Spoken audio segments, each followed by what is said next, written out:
You think your life is hard? Just hold on to your seat. Because what Native Americans went through makes your worst day look like a spa weekend, and it was 63,000 times harder than anything you're complaining about today. When people think of native life, they picture feathered chiefs, campfires, and spiritual peace under the stars. Sounds dreamy, right? But real life in a native clan? It was beautiful. And brutally unforgiving. Every day was a fight to survive, so make sure to stick around till the end of the video to see what they were forced to do to survive. Imagine waking up at 4 a.m. Not to birdsong or a sunrise yoga chant, but to your cousin gone missing, frozen deer meat stuck to your teeth, and your mother-in-law hurling fish bones at your sleeping mat because you forgot to clean the fire pit. That wasn't a crisis. That was just a typical Monday. And let's clear this up now. Not everyone lived in teepees. That's a Hollywood thing. The Lakota and Cheyenne on the plains? Sure, teepees worked because they were easy to move, but the Iroquois in the forests? They had longhouses, massive wooden buildings packed with multiple families, and all their drama. Meanwhile, the Puebloans out west carved entire villages into cliffs. Imagine building your home with no steel, no nails, just rock and human stubbornness. Your address was whatever the land allowed. No blueprint, no cozy open floor plan, no real estate company, just wind, snow, and the constant question of, how do we not die this week? So, after figuring out how not to freeze inside your longhouse or get your teepee blown halfway across the prairie, your next challenge was the weather, which, let's be honest, felt personal. If you were up north with the Iroquois or Algonquin, winter wasn't just cold, it was spiteful. We're talking blizzards that could bury your food supply and turn your moccasins into frozen paddles. Your only defense? Layers of animal hide, a smoky fire, and the hope that Grandma didn't wander too far from the heat last night. If the wolves didn't eat your leftovers, the frostbite took your toes as payment. Historians confirms that tribes built plank or bark-covered homes heated by constant fires. Wood during the day, bark at night to reduce smoke and retain warmth. No central heating? No problem. Just keep the fire burning or risk freezing. These same tribes coated their skin in bear and goose grease to trap heat and repel moisture. That's not a spa treatment. It was a life or toe loss decision in minus 30 degrees Celsius temperature. And if you think the southern tribes had it easier, try spending a summer in the southwest with the Apache or Hopi. That dry heat didn't just roast you, it baked your brain like cornmeal. No air conditioning, no fan, just sun, dust, and lizards judging you from the shade. Scholars studying heat adaptation show that human bodies can partially acclimate to extreme heat, but southwestern tribes, like the Apache or Hopi, still faced scorching 40-degree days with no breeze, relying on light cotton garments, shade, and daily routines timed around the sun. There were no weather alerts, no umbrellas, just constant guessing. Should we move camps? Or pray harder? That was the daily weather forecast. Survival meant planning like your life depended on it, because it literally did. You had to gather wood before the first frost, smoke and dry your meat before it gets spoiled. Make sure your shelter doesn't collapse under snow or bake like an oven in the sun. Nature didn't care how tired you were. She was either freezing you to death or boiling your insides. And if the storms didn't get you, the animals might. Bears, wolves, snakes, cougars. You weren't at the top of the food chain. You were just a nervous participant. The truth is, native life wasn't a slow-motion drum circle. It was fast-paced, physically demanding, and filled with decisions that could literally mean the difference between life and death. The land gave what it could, but it took back more. And speaking of what the land gave, let's talk food. So let's say you survived the blizzard, kept all your fingers, and didn't freeze to death in your deerskin blanket. Great. Now comes your next daily challenge, which is eating. And no, there was no pantry, no fridge, no canned beans, no late-night Uber Eats guy pulling up on a horse. Food in a Native American clan wasn't something you picked. It was something you earned.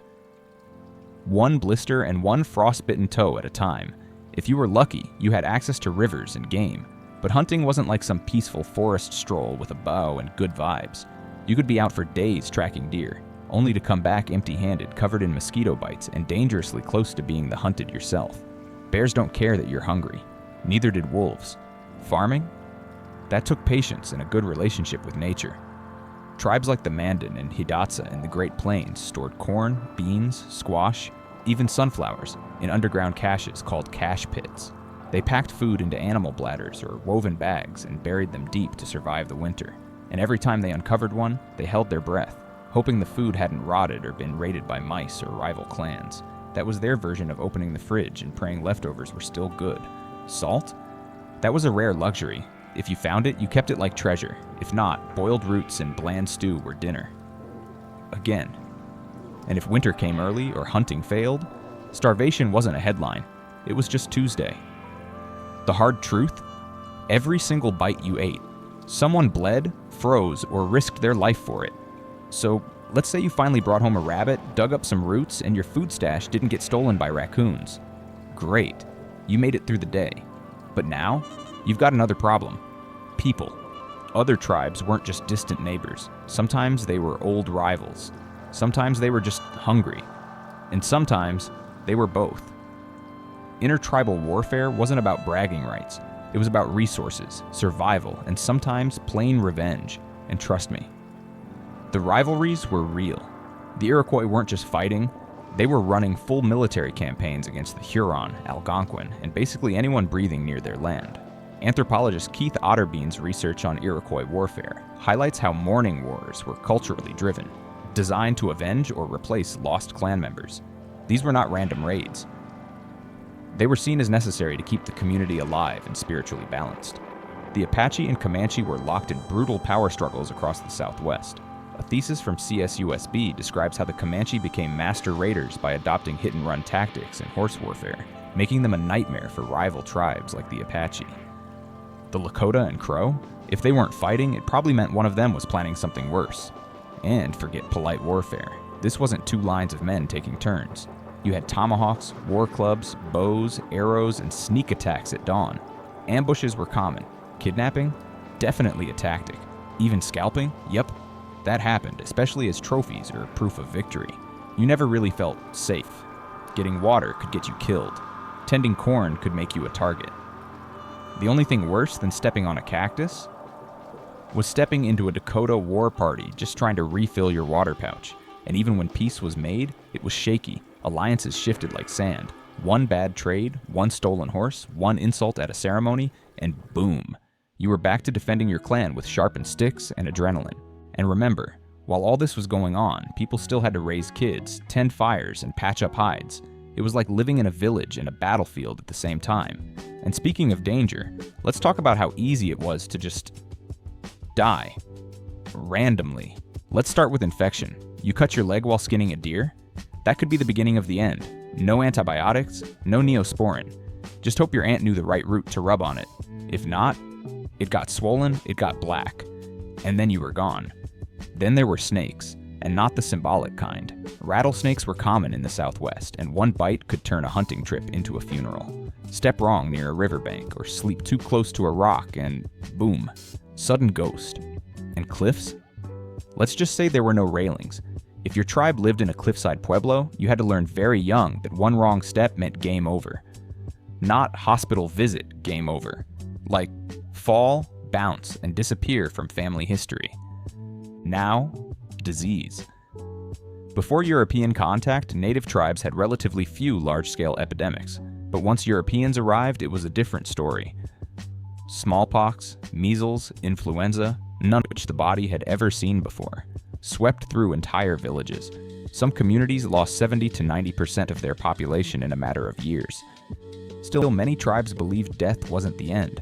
It was a passage, a return to ancestors, a transformation. But even with that spiritual comfort, nobody was trying to go out in a dumb way. You didn't want your legacy to be, he tripped over a squirrel and drowned. So, you survived war, wild animals, and that one cousin who always left the canoe untied. Congrats. Now it's time to settle down, start a family, and by settle, we mean step directly into the wild world of Native American marriage. Let's be clear. Marriage in many tribes wasn't about love poems and sunset walks. It was often strategic. You didn't just marry someone because they made you laugh around the fire. You married them because it formed a trade alliance, merged two clans, or helped secure hunting territory. Romance was a bonus. Survival was the point. Polygamy? That existed in some tribes, like the Lakota. A man could have multiple wives, especially if he had the resources to support them. But don't think it was a harem fantasy. Jealousy was real.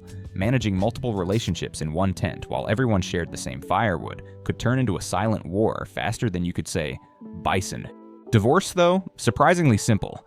In some Plains tribes, if a woman wanted out, she just threw her husband's stuff outside. That was it. Buffalo robe on the ground? Game over. He got the hint. But here's the twist. Women weren't just accessories. In matrilineal tribes like the Iroquois, women held serious power.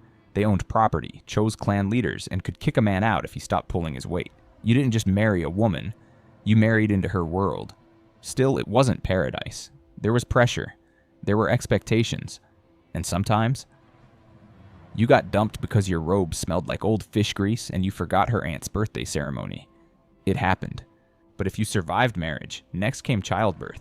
And watch out, because that was a whole different kind of storm. Giving birth in a Native American clan was raw, sacred, and terrifying. There were no hospitals. Just herbs, midwives, and the screaming support of women who had done it before. Right there on the dirt floor. If you were lucky, the fire was still burning. If not, you delivered that baby while your breath turned to frost. Midwives were the real MVPs. They knew which roots to boil, when to chant, when to hold, when to pray. And in many tribes, births were ceremonial. There might be drumming, smoke from sage or cedar, even blessings spoken between contractions, but none of it dulled the pain. It was full send, all natural, good luck to you childbirth. And once the baby was out, straight into a cradle board, no delay. That baby was strapped tight with moss, bark, or soft cloth to keep them still and safe. Sometimes they were wrapped so quickly the umbilical cord barely had time to dry. Welcome to the world, little one. Hope you're tough. The truth? Every baby was a gamble with death. Infant mortality was high. Infection, cold, malnutrition, it could all strike within hours. If the baby cried, that was the celebration. That was your gender reveal. Babies alive? Light the fire. If not, a quiet burial by morning. It was brutal. It was beautiful. It was survival. Now that you've brought a baby into this cold, wild world, it's time to tackle another part of daily survival nobody likes to talk about. Hygiene. Let's start with the basics. Toilet paper didn't exist, so you had to get creative. If you lived near forests, soft moss was your best friend. But let's be real. Moss was only soft compared to rocks. In some places, people used dried corn cobs. Others, smooth sticks. If you were truly blessed, you had snow. And you weren't alone. Not in the metaphorical sense, like literally. Fleas and lice were part of the community. They lived in your hair, in your blankets, in the seams of your clothes. You didn't scream about it, you just scratched and moved on. Archaeologists studying prehistoric North American sites discovered ancient head lice, suggesting infestations have plagued humans for over 10,000 years. As for bathing, that was more about timing than preference. If it was summer and the river wasn't full of pike or bears, you might get a proper rinse. Winter? Forget it. Stripping down in the freezing wind wasn't brave. It was suicidal. Native people developed herbal washes and smoke rituals not only to purify spaces, but to combat bugs. So people smoked themselves clean, not in a barbecue way, but with herbal smoke ceremonies. Sage, cedar, sweetgrass, all burned to cleanse both body and spirit. Research into smudging. The practice of burning sage, cedar, or sweetgrass shows these herbs offer antiseptic benefits. Cleanliness wasn't about smelling nice, it was about surviving. Too much dirt meant infection, too much stink invited animals, too much anything got you sick. So yeah, hygiene was part spiritual ritual, part desperate improvisation. You know you're desperate when snow feels luxurious. But if you think spiritual smoke baths were weird, wait till you hear what happened when someone actually died. Because that got even more complicated. So, you've survived childbirth, wiped with moss, and smoked yourself clean. Great. But now you've got to survive the invisible world, because in a Native American clan, spiritual life wasn't a side hobby. It shaped everything. Visions, dreams, omens. They weren't just personal moments. They were group decisions. Should we move camps? Wait for the buffalo? Marry off your niece? You might need a dream to say yes. People fasted for days just to have visions. And if you had one, that could make you respected. Or deeply feared. Which brings us to the shamans. These weren't just healers. They were spiritual operators. A good shaman could bless your hunt or protect your child. But if your crops failed, if your uncle fell off a horse, if you sneezed twice during a ceremony, guess who got blamed? Yep, the shaman. And there was a dark side. If someone was suspected of witchcraft, it wasn't talk it out and see a therapist. In tribes like the Huron, a person could be banished or executed just for causing misfortune. Real or imagined, there were no courts. If people believed your spirit was twisted, that was it. Say your goodbyes. Even a sneeze could be taken as a sign. Wait, he sneezed during the harvest prayer? That's a bad omen. He's cursed. Better watch your sheep. Spirituality was powerful, but dangerous. It shaped laws, health, marriage, even war. But like fire, it warmed the clan or burned it to ash, depending on how it was handled. Now, if all this sounds a little exhausting, it was. But somehow, through war, snow, childbirth, moss wiping, and spirit dramas, they still found strength. And that leads us to our final truth, the modern lesson in all this madness. Life in a Native American clan was brutally hard, but it was also deeply real. There were no filters, no shortcuts, no hiding behind screens. Every person had a role, and that role mattered. Elders weren't forgotten. They weren't parked in a building and visited on holidays. They were the knowledge banks, the keepers of stories, the people you went to when you didn't know what plant cured stomach cramps or how to read the stars. Children weren't just raised by parents. The whole clan had a hand in it. Aunties, uncles, neighbors, even grumpy grandpas. Discipline, protection, education, it was shared. Everyone belonged to someone. And maybe most importantly, nature wasn't something to conquer. It was something to live with. You didn't bulldoze forests for parking lots. You worked with the land because you understood one truth. If the land dies, so do you. Sure, it was tough. You could die slipping on a rock or catching a bad fever. But you also lived every day knowing who you were, what you stood for, and what you were connected to. And somehow they did all this without Wi-Fi, microwaves, deodorant, or running water. Just community, memory, and grit. So here's the real question. Would you survive 1 week in a native clan? Or would you tap out at the first bug bite? Let me know in the comments. And if you learned something, hit that like and subscribe button and share this with someone who still thinks teepees were comfy.